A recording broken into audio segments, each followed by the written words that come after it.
దాన్ని అనుభవించాలి తప్ప నేను తప్పించేసుకుంటానని చెప్పి నేను చచ్చావా ఇంతకు మించిన కష్టంతో మళ్ళీ ఉంటావు. బాగా గుర్తుపెట్టుకో. ఇట్లా అంతగా నుంచి కష్టాలు తీర్చారు. మరోసారి వికృత రూపుకుంటూ ఉన్నవాడిని, కాళ్ళు లేని వాడిని, ముఖం వంకర ఉన్నవాడిని, కన్ను వంకర ఉన్నవాడిని ఇచ్చి నీకు పెద్ద అందాన్ని ఇస్తాడు. తెల్లగా ఉంచి నిన్ను సౌందర్యవతిగా నిన్ను పెట్టి బాహు అందహీనుడైన వాడిని నీకు ఇచ్చి పెళ్లి చేస్తాడు. అప్పుడు ఉంటుంది నరకమే. నరకం కాదా అది? మళ్ళీ నిన్ను ఎలా వస్తాడు అనుకుంటున్నావు? ఆ జన్మలో లోపల కూర్చొని విధంగా ఉండడు. నీ పని నీ భర్తను పట్టుకుని తిరిగే పని ఇస్తాడు నీకు జగత్తులో. ఇప్పుడు చెప్పండి ఎలా ఉంటుంది? భర్త పక్కన కష్టం ఉండాల్సిందే, ఉండకపోతే పని జరగదు. మరి తీసుకుపోదామంటే ముక్కు వంకర, కాలు వంకర, నల్లటి రూపు, ఊరి ముఖము, ఇన్ని వంకలు ఉన్నాయి. ఆవిడ చూస్తే లక్ష్మీదేవిలా ఉంటుంది. ఎందుకు ఇచ్చాడు ఇలాంటివన్నీ? నీ కర్మ, నువ్వు చేసుకున్న పాపం. అదేదో ఈ జన్మలో అనుభవించరాదు, మరో జన్మకి ఎందుకు పోతావు? ఇది ఆంతర్యం బాగా గుర్తుపెట్టుకో. అలా కలిసి ఉంటారు ఎప్పుడు కానీ భార్యాభర్తలు తప్ప విడిపోరు.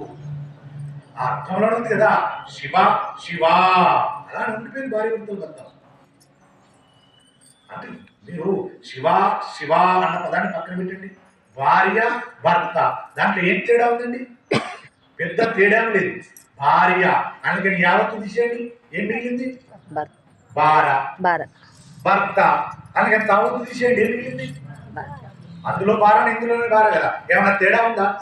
అంటే పార్వతీ పరమేశ్వరులకు కూడా నామంలో తేడా లేదు, సీతారాములకు కూడా నామంలో తేడా లేదు. రామ అంటే శ్రీరాముడు, రామా అంటే సీతమ్మ, శివ అంటే శివుడు, శివ అంటే శివ అమ్మ పార్వతి. ఇక్కడ కూడా భర్త అంటే పురుషుడు, భార్య అంటే స్త్రీ భార్య. దీనిలో ఈ ఒత్తులు తీసేస్తే ఇద్దరు భారాలే, ఏమి తేడా లేదు. అలాంటి బంధాన్ని ఎందుకు పోగొట్టుకుంటారు? ఎందుకు వేరు చేసుకుంటారు? ఎందుకు కొట్టుకు తెస్తారు?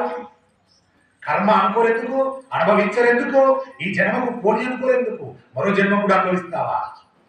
చాలదా ఈ జన్మకు? చాలు. అలాంటి బంధాన్ని దయచేసి ఏడగా చూసుకోకండి. ఒడిచిపోని ఈ జన్మకిది నీచమైన బ్రతుకు, పాపము, కర్మ ఈ జన్మతో పోవాలంటే బ్రతికినంతకాలం బ్రతకాలి. యాదృచ్ఛికంగా చచ్చిపోవాలి తప్ప మనకు మనం ఎప్పుడు ఆత్మహత్యలు చేసుకోవాలి. పదింతలై పుదుపుతుంది మనల్ని మరో జన్మ. ఇప్పుడు చెప్పినటువంటి వాళ్ళు లేరా భూమి మీద? మీరు రుడివే వచ్చి ఉన్నారు భూమి మీద. చాలా దారుణమైన కష్టాలు పడుతున్నారు, మానసిక వేదన పడుతున్నారు. ఇంకొందరు నిస్తారు చేసిన పుణ్యాన్ని. మనస్సు మంచిది, భర్త చాలా బాగా చూపిస్తారు, భార్య కూడా చాలా అందంగా గుర్తిస్తారు. కానీ వానికి అన్ని అనుమానం గుర్తిస్తారు. ఈ కోణంలో కూడా కష్టాన్ని అనుభవిస్తుంటారు.